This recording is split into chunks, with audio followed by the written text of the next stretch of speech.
Sebanyak 10 kotak bantuan pemirsa Aceh TV terdiri dari pakaian layak pakai, makanan dan mainan anak-anak hingga kebutuhan perempuan dan balita disalurkan Aceh TV ke posko bantuan Kebun Nilam.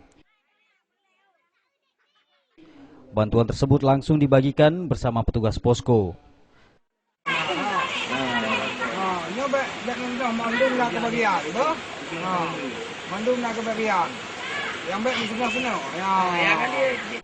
Selain di Kebun Nilam, bantuan juga diberikan kepada korban banjir di Dusun Kuala Panti, Blang Malo.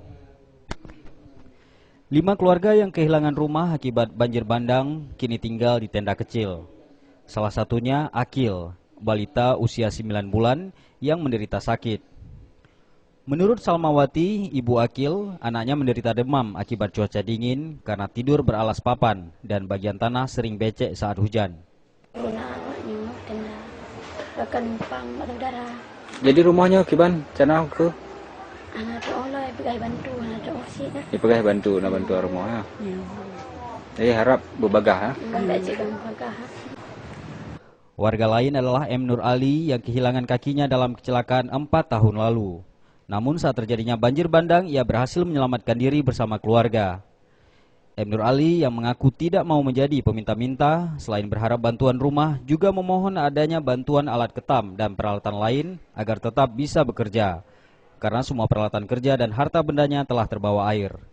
Tani hilang kira kan, hai tukang je jelek dia, hai tukang ni kaki ka lagi boleh belah kan.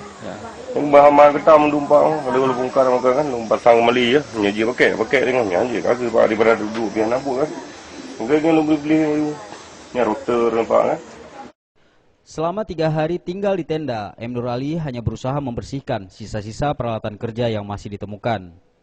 Warga yang tinggal di tenda ini berharap segera adanya bantuan tempat tinggal bagi mereka. Dedi Ridwan, Aceh TV.